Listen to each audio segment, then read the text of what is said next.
இன்றைக்கி நான் புளிக்குழம்பு தான் செஞ்சுருக்கேன். என்றைக்காவது புளிக்குழம்பு வச்சிங்கன்னா இந்த மாதிரி செஞ்சு பாருங்கள், ரொம்ப டேஸ்ட்டாக இருக்கும். ரொம்ப ஈஸியான மெத்தடில் தான் செஞ்சுருக்கேன். நான் புளிக்குழம்பு வச்சாவே வீட்டில் சாதமும் காலியாகிடும், குழம்பும் காலியாகிடும். சேனல் வீடியோ முதல் முறை பார்க்குறீங்கன்னா சப்ஸ்கிரைப் பண்ணிக்கோங்க ஃப்ரெண்ட்ஸ். சரி வாங்க என்னோடய செய்முறையை பார்க்கலாம். அதுக்கு ஒரு கைப்பிடி புளியை ஊற வச்சுக்கிறேன். ஒரு கடாயில் 1/4 ஸ்பூன் ஆயில், 2 ஸ்பூன் வெந்தயத்தை சேர்த்து பொரிச்சிக்கிறேன். வெந்தயம் ப்ரௌன் கலர் ஆகிற வரைக்கும் கலரி விடலாம். ப்ரௌன் கலர் ஆனதும் உரலில் சேர்த்து பொடி பண்ணிக்கிறேன். பொடி பண்ண வெந்தயத்தை பிளேட்டில் மாற்றி ரெடியாக வச்சுக்கலாம்.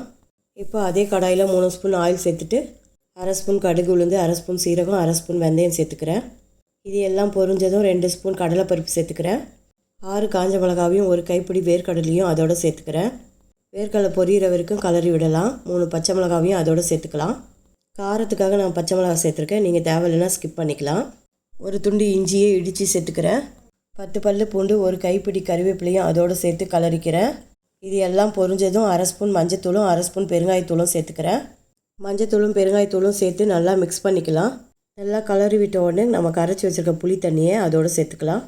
தேவையான அளவு உப்பு சேர்த்து ஒரு 10 நிமிஷத்துக்கு நல்லா கொதிக்க விடலாம். 10 நிமிஷம் கொதித்ததும் பொடி பண்ணி வச்சுருக்க வெந்தய பவுடர் அதோடு சேர்த்து மிக்ஸ் பண்ணிக்கிறேன். வெந்தய பவுடர் சேர்த்து ஒரு 10 நிமிஷத்துக்கு நல்லா கொதிக்கட்டும். வெந்தய பவுடர் சேர்த்து 10 நிமிஷம் கொதித்ததும் குழம்பு நல்லா திக்காகிடும். இந்த ஸ்டேஜில் ஒரு குழிக்கரண்டி அளவுக்கு நல்லெண்ணெயை புளிக்குழம்புல சேர்த்துக்கிறேன். நல்லெண்ணெய் சேர்த்து ஒரு 2 நிமிஷம் கொதிச்சிச்சின்னா நமக்கு புளிக்குழம்பு ரெடி ஆகிடும். அவ்வளோதான், புளியோதரைக்கு புளிக்குழம்பு ரெடி ஆகிடுச்சு. சாதத்தில் சேர்த்து கலர்னால் நமக்கு புளியோதரை ரெடி ஆகிடும். ரொம்ப டேஸ்ட்டாக இருக்கும். ட்ரை பண்ணுங்கள் ஃப்ரெண்ட்ஸ்.